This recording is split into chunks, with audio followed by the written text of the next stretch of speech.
We moved rapidly in the early morning across open, rolling country in pursuit of the enemy. I looked back at my platoon minutes after going over a rise. The squads, in diamond formation, were dispersed, as were the men within the squads. The dispersed formation seemed larger than a platoon. They looked like veterans, and I was proud of them. Formations and movement techniques are not the sexiest topics, but they are important, and I find them interesting. I wish directors also found them interesting, then maybe we would avoid stuff like this. This platoon is in what I assume was called the Purple Heart formation. This kind of bunching was generally frowned upon in extended order drill. If you watched my squad formations video, some of the following formations will look familiar, but others were unique to the platoon. As was true for the squad, the platoon's easiest traveling and speediest formation was the column. Platoon column is vulnerable to fire from the front and requires a change in disposition to employ the weapons toward the front. However, it is easily controlled and maneuvered. It is especially suitable for narrow, covered routes of advance, for maneuvering through gaps between areas receiving hostile artillery fire, and for moving through woods and in fog, smoke, or darkness. The depth of a platoon column averages 150 to 200 yards. To be clear, the distances and intervals depicted in this video are not necessarily to scale, and unless otherwise indicated, the platoon's direction of advance will be toward the top of the screen. As you may have noticed, platoon headquarters personnel did not advance as a group within any combat formations. The platoon leader ordinarily led from the front, where he could use the old M1 eyeball to see what was going on up ahead. Close by his side would be a platoon messenger, carrying the radio, and ready to act as runner if need be. The position of the platoon sergeant was not fixed. He took post where he could best help control the platoon's orderly advance, but he maintained enough separation with the platoon leader so that he could assume control of the platoon in the event the officer became pinned down. The platoon guide was Tail End Charlie. He prevented straggling and observed the situation to the flanks and rear. A platoon in column could deliver a large volume of fire to the flank, but a strong attack from the flank could pin down the entire platoon at the same time. Next we'll look at the platoon's line formation, called line of squads. This came in two main variants, line of squad columns, illustrated here, and the complete deployment, line of squads with squads as skirmishers, seen here. Line of squads enables the platoon leader to develop the maximum firepower to the front in the shortest time. It is more difficult to control and lacks maneuverability, but it is less vulnerable to fire from the front. It is suitable for rapidly crossing an area exposed to hostile, long-range machine gun or artillery fire which cannot be avoided. Unless otherwise directed, squads tried to maintain 75-yard intervals, though proximity between them naturally changed depending on their formation. For example, it was prescribed that squads deployed as skirmishers maintain a 20-yard gap with at least 50 yards between squads in line of columns. This permitted minor maneuvers without intruding on a sister squad's zone of advance. For a hard smash against definite enemy positions, a line formation committed every rifleman in the platoon for an all-out frontal assault. But as with the column, strong resistance from a single direction could stymie the advance in an instant. While line of squads provided the most striking power, it put all of the platoon's cards on the table. The following formations preserved a reserve element, or as it was called, a support squad, that could be kept out of initial enemy contact and could try and outflank hostile resistance, holding up the leading elements. When the location of the enemy was uncertain, a formation with one squad forward, two squads back, also known as the platoon wedge, was used to protect the front or either flank. When the general location of the enemy was known, the platoon used a formation manual such as the wartime editions of FM 7-10 and FM 22-5 called simply 2 squads forward, 1 squad back, but was also referred to elsewhere as a V. In certain parts of the Army, it was known as the inverted wedge. As defined by the January 1944 edition of TM 20-205 Dictionary of United States Army Terms, inverted wedge formation, formation resembling an inverted triangle in which 2 units advance abreast of each other and a third unit follows in the rear. Well, that's a perfect description of it, but I do not recall any infantry manuals ever using that terminology to describe a dismounted formation. The 1942 training film on the subject, TF 7-228, did use the term platoon wedge. I call this formation the platoon wedge. You've done a good job on it in your extended order drill. But never platoon inverted wedge. In fact, there it was referred to as the platoon in squad columns with the center squad back. This is one of our most useful and widely used formations. Whatever they were called, these 2 formations utilized 1 or 2 assault elements with 1 or 2 in support. 2 squads forward, 1 squad back, and 1 squad forward, 2 squads back, are formations which provide security to both front and flanks, favor maneuver and control, and also provide flexibility in meeting new tactical situations. The factors usually determining which of these formations is to be employed are the terrain, the frontage which the platoon must cover, and the proximity and actions of the enemy. The platoon wedge was a formation of readiness, to be used when the situation was unclear. As such, it was an important formation for a platoon that found itself isolated and acting alone. It could fight in all directions and provided maximum flexibility by preserving most of the platoon's combat power. The platoon V, which had most of its firepower up front while still providing the platoon leader with a maneuvering force, was an extremely common formation used in the final stages of an approach march. The final formation we'll discuss here is the platoon echelon. A formation with squads echeloned to the right or left rear may be used to protect an exposed flank and permits maximum fire to be delivered promptly toward that flank. Squads were thought of as being echeloned toward the rear, so this platoon was said to have its squads echeloned to the left, and this platoon has squads echeloned right. A platoon echeloned to the right like this may have had the rest of its company on the left, but no contact with friendly forces on its right, and could readily meet an attack to the front or right of its zone of advance. This formation had sufficient depth to keep a squad or squads out of initial enemy contact, allowing them to maneuver against hostile resistance in either direction, from the front or flank. Within any given platoon formation, each squad maintained its own squad formation. These squad formations were discussed in a previous video. The initial, first formation may be prescribed by the platoon leader. Thereafter, a squad leader changes the disposition of his squad to meet changes in the situation and terrain. So while the platoon leader may have dictated which formations the squads would use to cross the line of departure, squad formations were primarily altered on the squad leader's initiative. The squad on the left filing through tight terrain on a closed squad column, the squad on the right assuming a diamond formation for all-around protection in open terrain. The same held true for platoon formations. The initial dispositions of the platoon may be prescribed by the company commander. Ordinarily, however, he allows the platoon leader to determine which formation best suits the ground and the hostile situation. There were arm and hand signals to indicate squad or platoon, and the 1943 edition of Infantry Drill Regulations specifically instructs their use before signaling column, but according to that manual's immediate post-war update, the first to reflect the Able Baker Charlie squads, which, full disclosure, was my source for these arm and hand signal illustrations because the previous set was from the 1930s and didn't much reflect the look of a World War II GI. The arm and hand signal platoon need not precede arm and hand signals for the platoon, it being assumed that signals given by the platoon leader are intended for the platoon unless preceded by the signal squad. Keep in mind, precision was not the goal of these formations. They were modified to conform to the existing terrain and available space. During an approach, no attempt is made to maintain accurate alignments, trace, intervals, or distances. In fact, regularity is to be avoided. However, the proper direction and a reasonably uniform rate of advance should be maintained. Within each platoon formation, one squad was designated the base squad. The remaining squads regulated their movement on that of the base squad. They guided on the base to maintain their direction, rate of advance, and relative position in the platoon formation. The base squad was automatically the center, leading, or right leading squad depending on the formation, unless of course another squad was designated the base by the platoon leader. So in a platoon column or echelon, the base squad was always out front. If the platoon was in a line or wedge formation, the center squad was the base. With one squad back, the right leading squad was the standard base squad.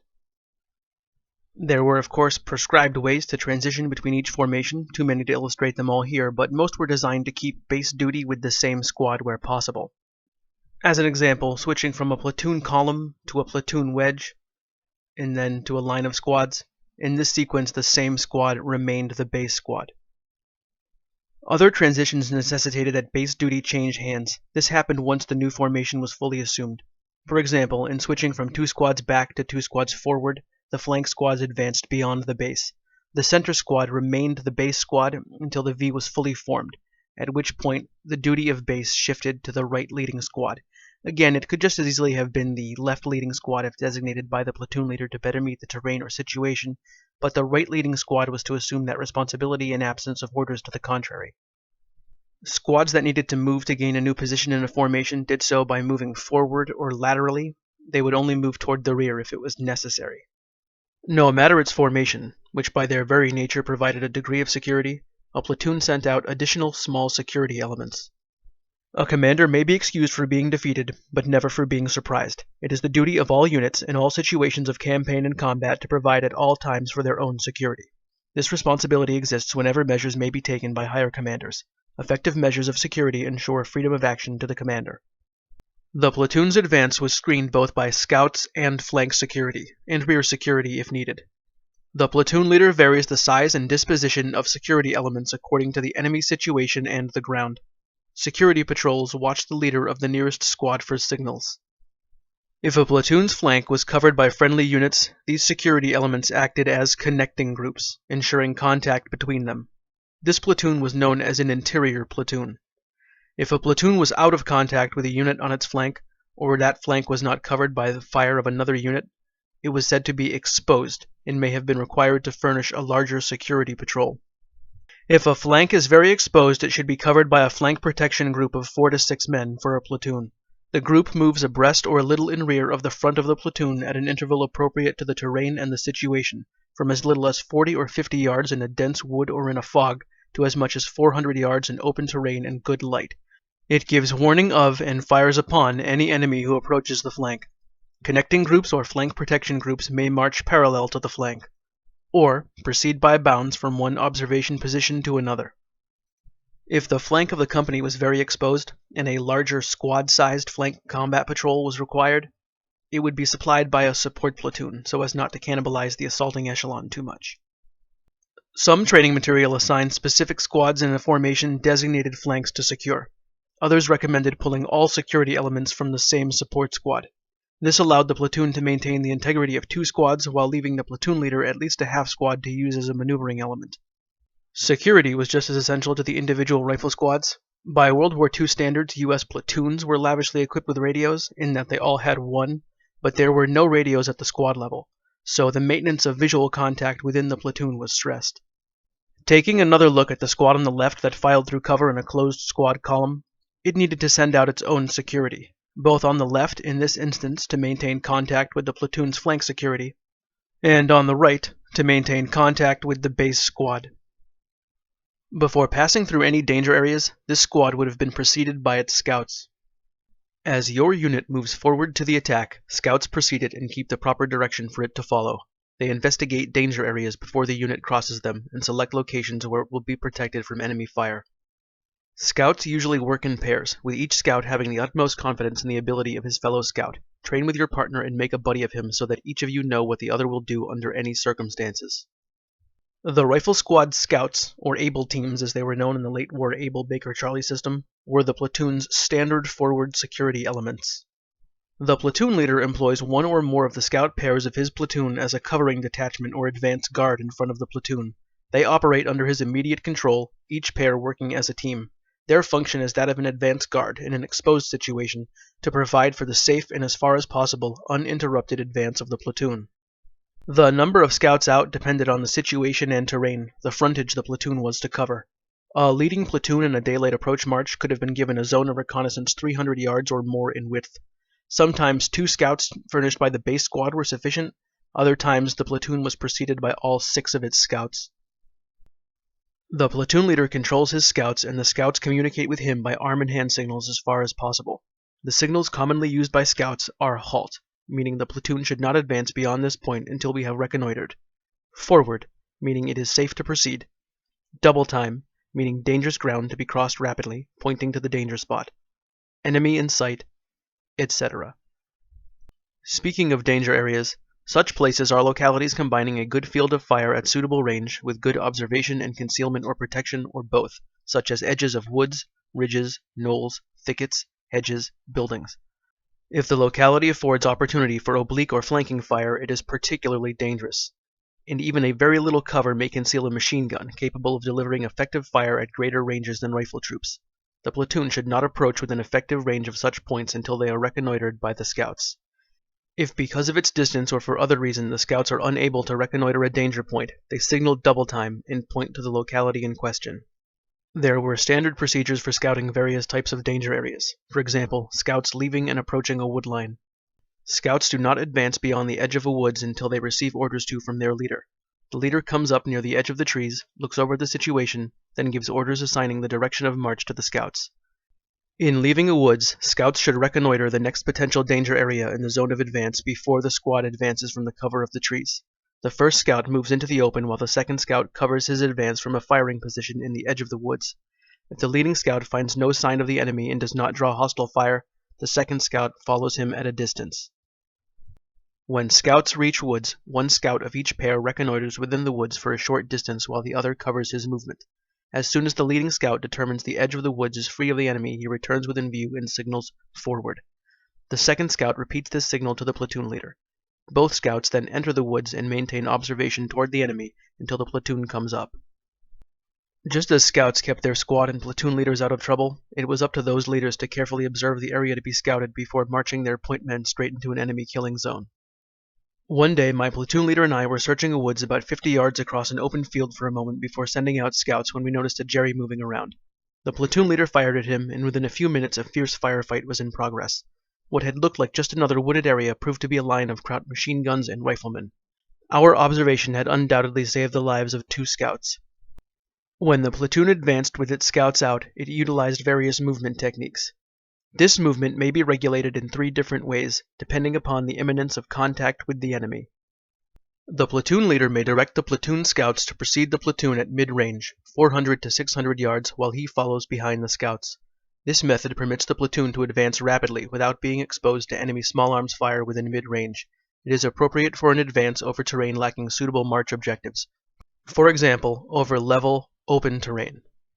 So in this fastest method, the entire platoon traveled at the same rate, but with the scouts some distance ahead.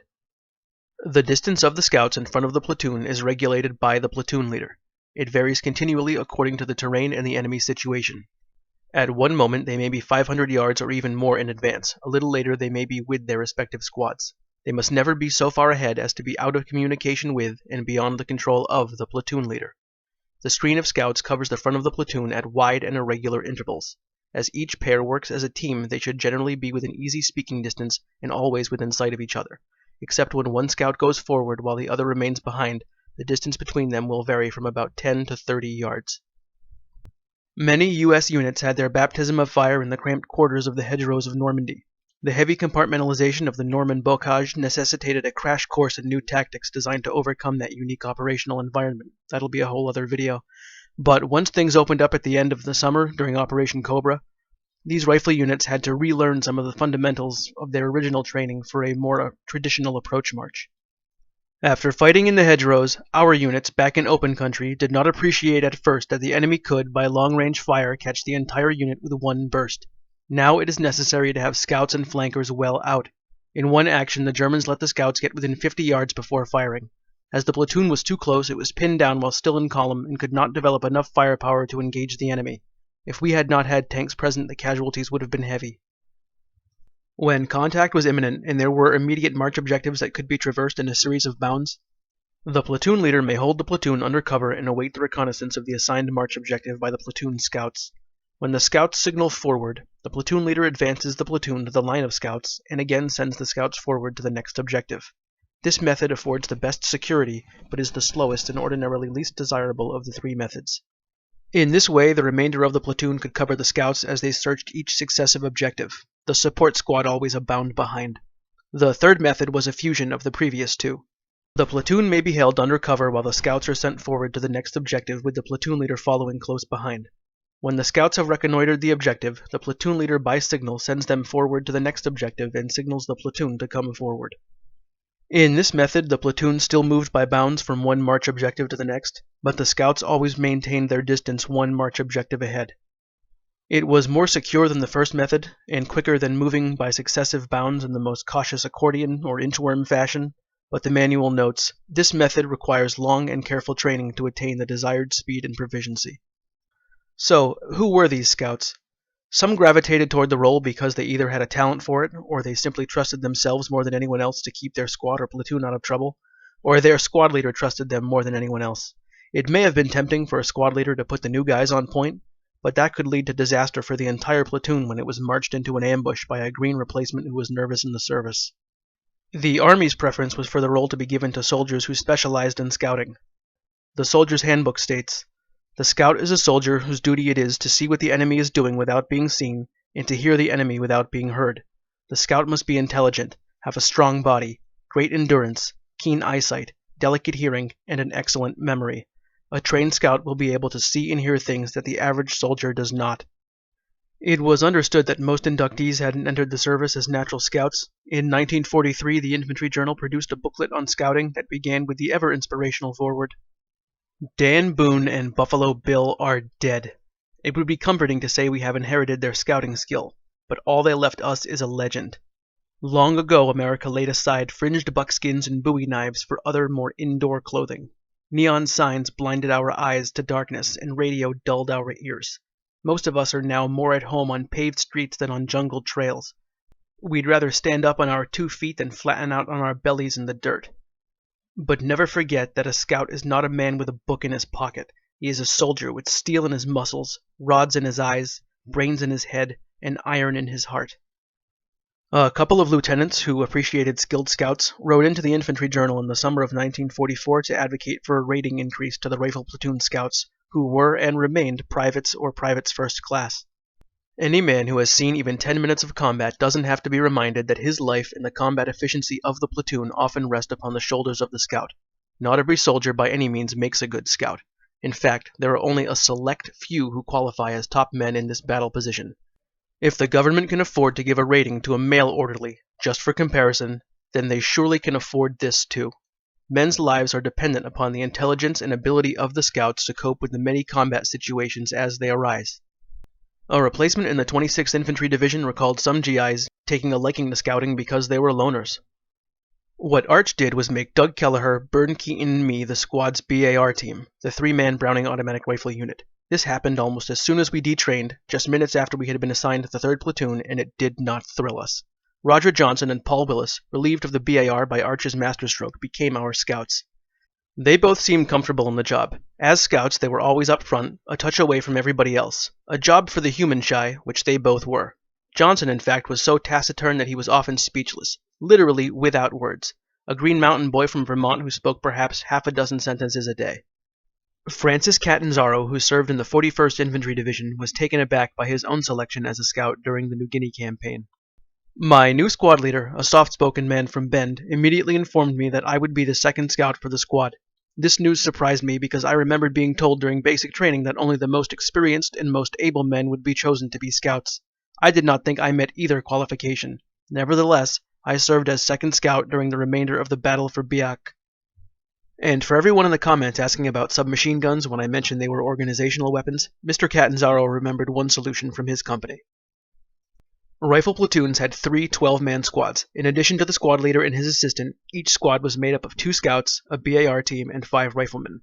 The first scout was usually armed with a Tommy gun, Thompson submachine gun, a .45 caliber automatic weapon with a 20-round magazine.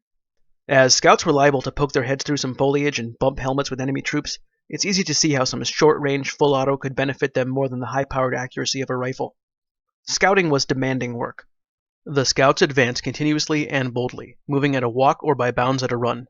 They do not expose themselves unnecessarily, and they take advantage of the cover afforded by the terrain so far as consistent with their mission of aggressive reconnaissance and rapid progress.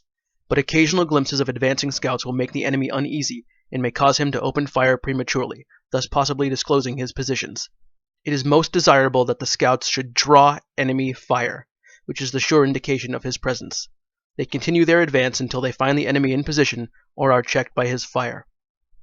As you can imagine, given that part of his job was being a bullet magnet, the role of scout was exceedingly dangerous. Well, some scouts felt it could actually be safer, hoping an enemy machine gunner would let them pass, choosing to hold the opening burst for juicier targets to follow. But most regarded lead scout as a particularly hazardous job. A soldier in the 30th Infantry Division wrote about his transfer out of the frying pan and into the fire.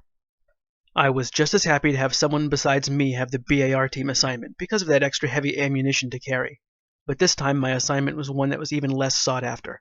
In fact, the least sought after. I was designated first scout. The problem with being first scout is what its name implies. He goes first in the squad. He is the point man. His job is to locate the enemy, and the way he finds them is by getting shot at. There were efforts to spread the pain, as seen in this article on post-war U.S. Army changes from the Infantry School Quarterly. In the past war, the practice of using the same 2 individuals as scouts day in and day out through thick and thin proved to be impractical. Leaders who tried to follow this concept soon found these individuals became too cautious and were often too slow in accomplishing their mission. Eventually, they became casualties, or they became unreliable because of the constant mental strain. Meanwhile, other riflemen remained relatively untrained in the duties of scouts. A take-your-turn policy was actually carried out in combat. The experienced squad leader did not call upon the regular scouts for repeated missions, but tossed aside the theoretical solution for a more practical one. He merely checked his riflemen to determine who was next in line to act as the security element. There may be a little bit of spin going on here, though. As part of the 1947 reorganization, the Army downsized the rifle squad from 12 men to 9, and this organization eliminated dedicated scouts, so that quote may be trying to sell soldiers on the new tables.